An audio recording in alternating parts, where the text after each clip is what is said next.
So we're back again with the Trove Endgame series. I actually am doing this recording again, especially the gear and gem section, because I wanted to respond to all of those comments. Actually the thumbs up of the people that wanted to see this separate or together. From the looks of it, everyone wants to see like this portion of the video together with the Uber 10 video, not separate. So I will be doing this from the rest of the episode. So it's going to be gear and gem section and the Uber 10 part all together like it's always been. So yeah, all I wanted to say that this is going to be the Pirate Captain episode. Next up is going to be the Tomb Racer, and lastly is going to be the Chloromancer. Everything is already said and done, and I already done pretty much all of the recordings for the gear and gem section for at least all of the other characters. I will be using the old recording for the other characters, but for this one I wanted to do a new recording, just letting you know everything that's been going on. With that being said, let's get started. Hello and welcome to another JNMG video. I am your host and welcome to another Trove Endgame, this time featuring the Pirate Captain. My Pirate Captain is currently sitting at 31,312 power rank, and you're going to see the stats right now. One thing to keep in note about the Pirate Captain is that I have pretty high critical damage. Also 100% critical hit, but it's just because I do have a critical hit weapon. But more so is the critical damage. This character gains a lot of critical damage by default. I believe it is a 60. Critical damage, 40 or 60, I don't remember. Probably future me is going to put text on screen, but yeah, it's going to get a critical damage bonus by default. And also it does have 3 extra movement speed similar to the Boomeranger, so this is a character that can get to 102 max movement speed in terms of like getting crystal level 3 max movement speed equipment. Anywho, going into my gear, it is attack speed, critical damage, all pieces of gear. Head and face using maximum health, critical hit on weapons so I can get 100%. Maximum health, head and face so I can get survivability, and this character needs survivability because the survivability on this character is kind of bad. This is one of the worst in terms of survivability, which I'll explain once I get into Uber 10. Perfect Penguin best ally in the game, like I already explained in a separate video.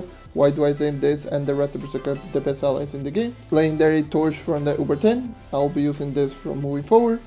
Mayfine Ring, this character doesn't need anything else. I already got 100%, so I don't need 100, and I don't need crit hit. This character doesn't have any energy regeneration, so I don't need energy regeneration ring, so might as well just use Magic Fine. And then Arcane, because of damage, and this character might need damage, even though it does have high DPS and pretty decent crowd control, but the damage per hit is not high, like you're going to see once I get into Uber 10. Conjure Crystal Bile is my own vial of choice. Chromatic Emblem because I wanted to use the ultimate ability as much as possible.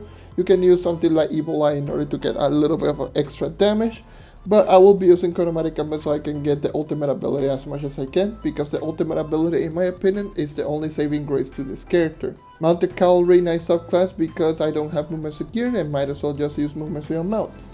Moving on into my gems. My gems are as follows, like always, Empower Gems first, Lesser Gems, then Cosmic Gems. You know how it is. So the Empower Water that I do have is 2 magic, 1 crit damage.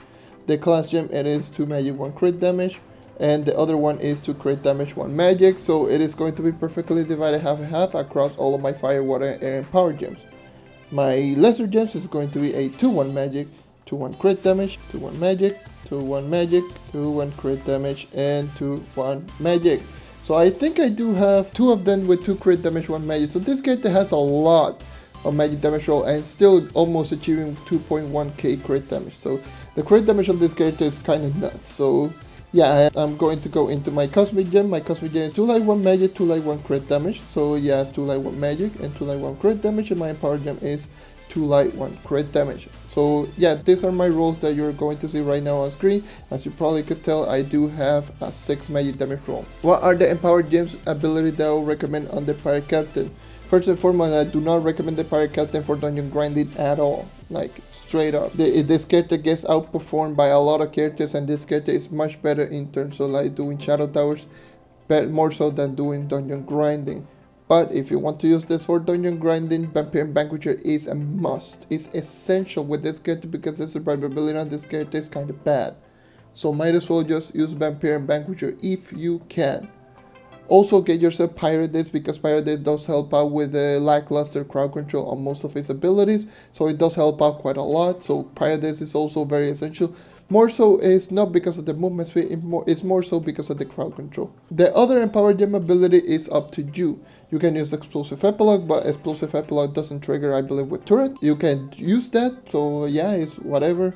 You can use whichever you want at this point. I would probably recommend you to use Keep Curtain so you can get a little bit more survivability, because again, survivability on this character is kind of bad. And obviously class gem. But so yeah, those are the empowered gem ability that I would recommend. The most important one is going to be Vampire and Vanquisher. Get it with this character, it's going to help you a whole lot. This is very important for this character, not because of the movement speed, but because of survivability. Alright, so that is all regarding my gems. I will be moving into Uber 10 right now. So, what do I think of the Pirate Captain at end game? I'm actually doing this recording 1 week later, so it feels kind of weird just going all of this and just saying now. it honestly feels weird. But as always, let me know what do you think of the Pirate Captain in the comment section down below. Do you like it? Do you dislike it? Do you think it's a good or bad class? Do you use it for Uber 10? Even though I don't think anyone uses it for Uber 10 and I don't recommend it to. But yeah, let me know what your thoughts on the Pirate Captain at endgame in the comment section down below. You can pause the video right now. Alright, welcome back. Even though no one answers this type of question, I'm still gonna do it because it feels fun. Anywho, what do I personally think of the Pirate Captain at endgame? So the Pirate Captain, in my opinion, is not an Uber 10 character. Just straight up saying. Like, for Shadow Tower, it is a decent character, it's pretty fun to use, it can be quite destructive, it does pretty decent DPS, and for Shadow Tower, it's a good class. But I'm going to talk about Uber 10, not a good class, just straight up saying it, it's pretty bad.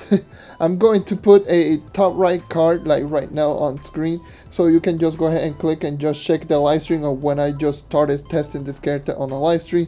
And yeah, just my initial thoughts on the character. So if you haven't watched it or if you're interested in watching it, you can go ahead and check it out. It's on my channel and I will leave a top right card right now on screen. Anywho, why do I think the Pirate Captain is a bad Uber 10 type character? I've said this multiple times in my previous series, which is a 30 KPR series, that this is not an Uber 10 character. This is not a dungeon grinding character. It really isn't, and it's not a character that I would recommend anyone to just go as full light just to use this character for Uber 10. It really is not that good. It really is pretty bad for Uber 10, and it's a shame because it's a fun class. I really do enjoy this class. Using it can be quite fun because, you know, throwing turrets like left and right like crazy, insane, all those explosions, the ultimate ability, the decoys, and it's a character that feels powerful, but it really isn't. It's not a good Uber 10 character. So let me start off by talking about the basic attack, which is one of the weakest aspects in this character, believe it or not, but it is still one of the most important things on this character because you need the basic attack in order to increase your passive ability, in order to increase your energy, because this character doesn't have any energy regeneration. So the basic attack on this character does a measly 1.4 times damage multiplier with an even worse 1 attacks per second. So for those who don't know, 1 attacks per second, it is literally the slowest basic attack in the entire game. This is even slower than the Shadowhunter no class gem basic. I'm not even kidding. The basic attack on Shadowhunter is 1.04.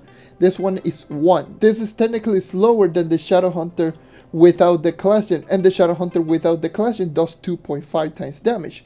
This one does a 1.4, which is just terrible. Like, this basic attack is bad. I'm not gonna sugarcoat it, and you already know me, I don't like sugarcoating things.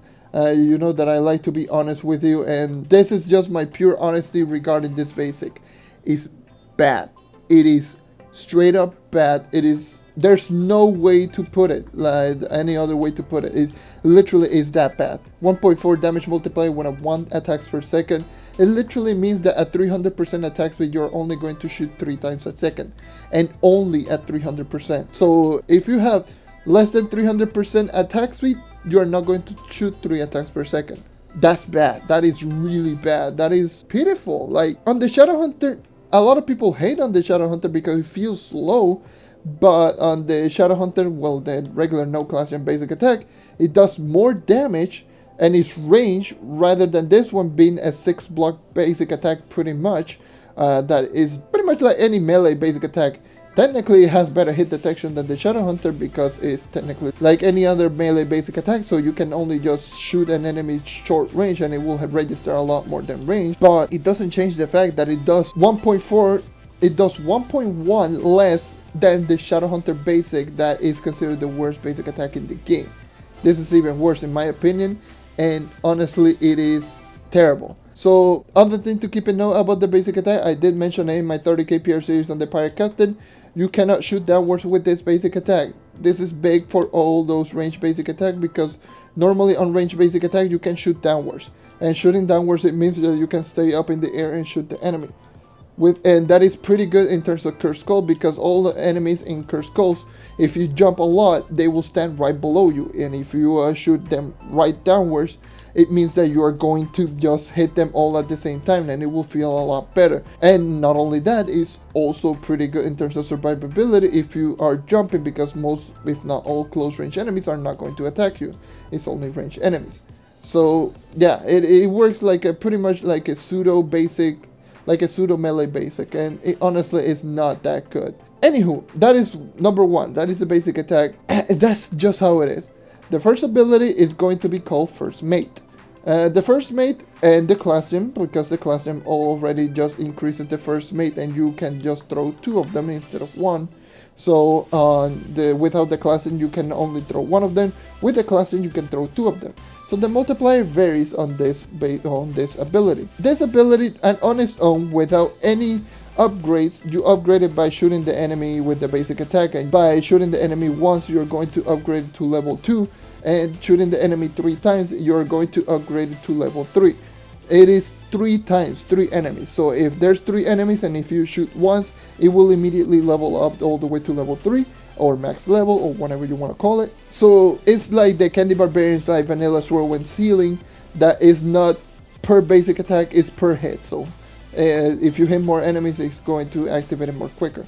Anywho, level 1 on this ability, it does 1 times damage multiplier. It attacks 1 attacks per second. Level 2, it means that if you hit an enemy once, it's going to do 5 times damage multiplier and still attack 1 attacks per second, which is a big upgrade because it means that this ability is capable of just destroying a lot of enemies.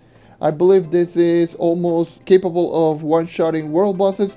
I don't think it's capable of one-shotting world bosses, but it doesn't even matter at this point, because for the most part you're throwing 2 of them, and just 2 of them is more than enough to kill a world boss. Anywho, 5 times damage multiplier, not bad, but attacks once a second. Still, it's alright. Then if you go all the way to level 3, or if you hit an enemy 3 times, it's going to do 5 times damage multiplier, but attack 2 attacks per second, which is pretty nice. At that point, that becomes really good in terms of DPS. But in terms of Uber 10, you want abilities that are pretty much instant cast, or abilities that are low cast time. This is not a low cast time ability, this is a setup ability. It pretty much feels like the Burnt Offering on the Dracolite. So the Burnt Offerings on Dracolite, you literally just throw down the bomb, and you have to hit the bombs twice in order to actually just destroy the Burnt Offering and do the amount of damage, which is 4.5 in that occasion. This one you had to hit an enemy once in order to hit 5 times damage, and you had to hit an enemy 3 times in order to attack twice. And so yeah, this is technically your main damaging ability, but the only bad thing is that, first of all, it targets at random. So if there's multiple enemies, you're going to notice it a whole lot, especially on Cursed Skulls, since on Cursed Skulls you're going to see a lot of enemies, especially in Kill 30 enemies, and this is a single target ability. So if there's a lot of enemies, this is going to target one enemy at the same time. So you're going to feel that it's not going to kill really fast. The good thing is that you are going to have 2 of them, and this ability is more than capable of just one-shotting pretty much everything. So you're going to see that all of those abilities are going to shoot 1 enemy at a time. So yeah, I guess it is a pretty decent ability, not the best, not the worst, but it's a setup type ability, so it's not good in terms of momentum. Now let's move on to the next ability. The next ability is called Pretend Pirate. I forgot the name of the ability, I thought it was Decoy or something, but no, it's Pretend Pirate. So the Decoy ability, I believe it does 2.75 times damage multiplier, similar to like the Pyrodist trigger. It aggroes on all enemies that are nearby, so all enemies are going to aggro and target the decoy instead of yourself. So that is going to be pretty good in terms of survivability. However, this is pretty bad in terms of a decoy because it dies really quickly. It only takes 3 hits. Again, in Trove there's a bunch of enemies, especially like those ranged mage enemies like the one that you saw right over there, which those enemies will attack 3 times, and you are going to see a lot of them in Geo top side.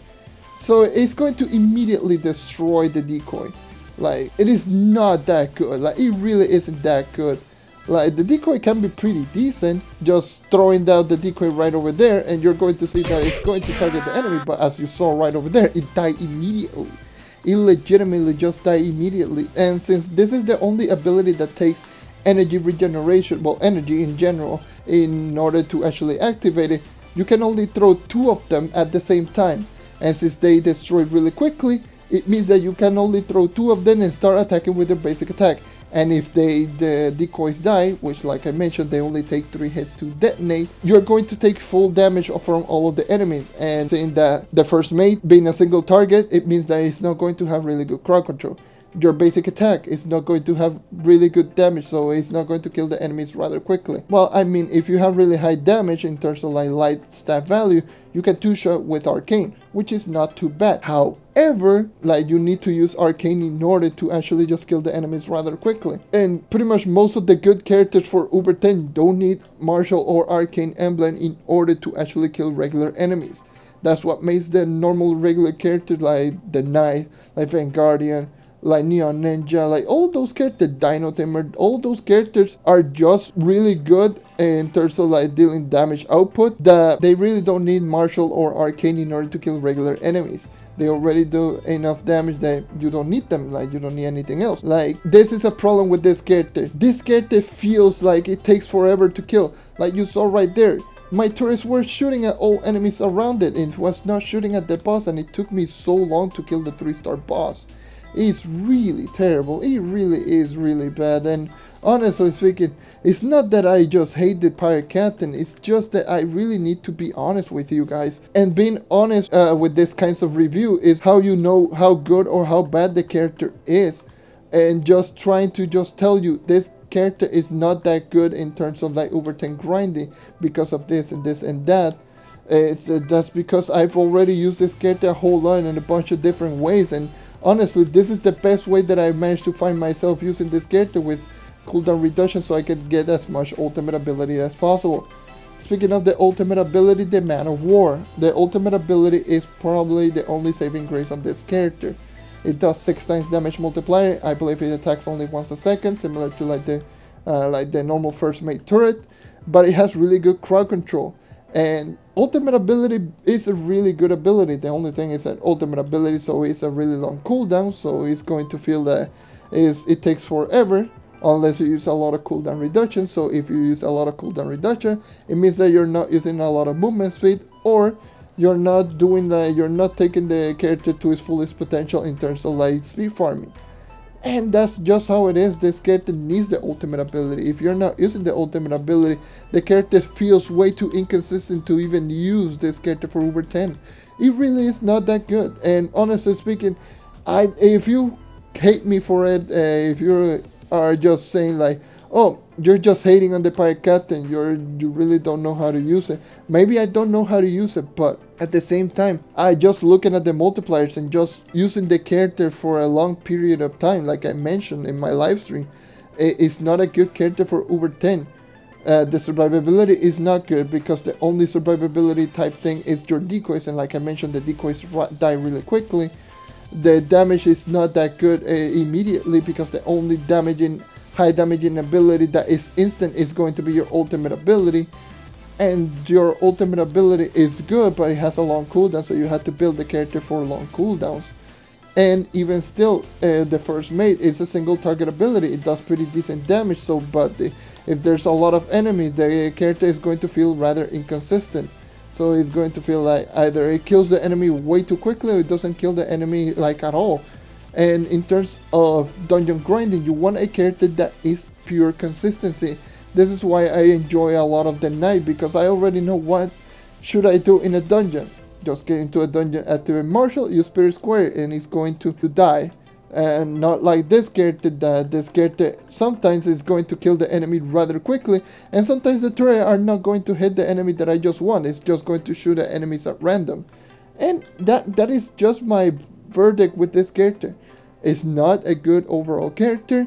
It can be fun to use, and if you enjoy the character, just use it. I'm not going to sit here and just say do not use any character. You need to use all of the characters in this game if you want to maximize your mastery. And if you want to maximize your mastery even more, you need to get every single character to at least 25k PR.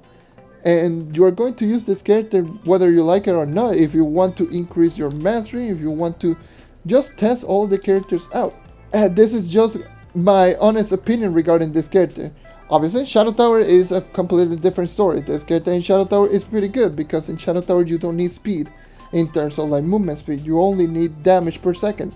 And like I mentioned, this character in terms of DPS is rather good. So it's really good in Shadow Towers. But in dungeon grinding, and if you want a character for efficiency, this is not the character for you. Thank you for watching. Thank you for sticking around. As always, leave a like if you want to help the channel grow. Subscribe if you want to see more content like this. And that is all for today. Once again, thank you for watching, and I hope to see you next time. Take care and keep on hunting. And sorry, I just wanted to make this video just like this because I already covered all the abilities. There's not a good character. Basic attack is trash. First mate is not that good because it's single target. Decoy dies too fast and it doesn't do enough damage, so to be a really good decoy because it doesn't do enough damage. And the ultimate ability is good, but it has a long cooldown. Yeah, that is all I wanted to say. I'm going to leave you with the Into the Deep changes. See ya. Alright, so let's get started with the Into the Deep changes with the Pirate Captain. So the Pirate Captain has two changes with the Into the Deep changes at 6719 Lite. And the two changes can be quite good, at the same time aren't that good because of the Pirate Captain's kit. But let's get started. First change is going to be that the first mate, which is the normal turret, will now one-shot one-star bosses with Arcane Emblem. It wasn't capable of dealing over 46 million damage as Max Light, now is capable of dealing over 46.1 mil damage with the first mate turret at level 2 or above. With the level 1 it doesn't do anything, it doesn't change, so it's going to be level 2 or above, or level 3 pretty much. The 5 times damage first mate turret is going to one-shot normal 1-star bosses, so I guess that's pretty good. And the second one is going to be the Man of War, or the ultimate ability can now one-shot world bosses, so it means that you are now capable of one-shotting world bosses with one ultimate ability with Arcane, which is rather nice. It could be really insane, especially on some other characters, because one-shotting world bosses is always really good. But considering that this character's kit is all about just throwing as many turrets as you can, it doesn't even matter if you can one-shot or not, because with the first mate you're throwing 2 of them, so even still, so if one of them cannot one-shot, the other one will definitely be able to one-shot. And the Man of War is pretty decent on its own, but again, you already have like a couple of first mate beside you, and you're already shooting with basic attack, so it's not going to make any big of a difference with the Fire Captain. But still, those are the two worth noting from this character. And yeah, those are the two changes with the Into the Deep changes. All the other abilities remain the same in terms of kill time and in terms of hit, in order to kill all sorts of enemies. The basic attack is still the same. The first mate doesn't kill world bosses or 3-star. The decoy doesn't kill anything like one shot unless it is arcane, and he used to do it before the patch. And still, like, everything is just almost the same, except the first mate can one-shot 1-star bosses, and the ultimate ability can one-shot world bosses with Arcane Emblem active. And yeah, that is all regarding the Into the Deep changes with the Pirate Captain. Sorry that this video was kind of a letdown, well, not of a letdown, more of like a lot of negative. I really want to put this message across.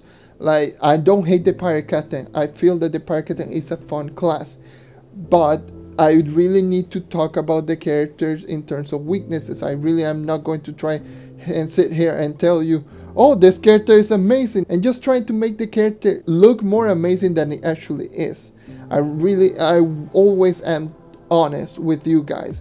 I even like this, my main character, the Knight. I always say that the Knight is the slowest character in the entire game, and it is the slowest moving character in the entire game. It doesn't have movement speed buff and base movement speed at 40 with the worst dodge in the game, but I still enjoy the character. The Pirate Captain, despite me enjoying the character sometimes and using it, the character is not that good for overtime grinding. Use it for Shadow Tower though.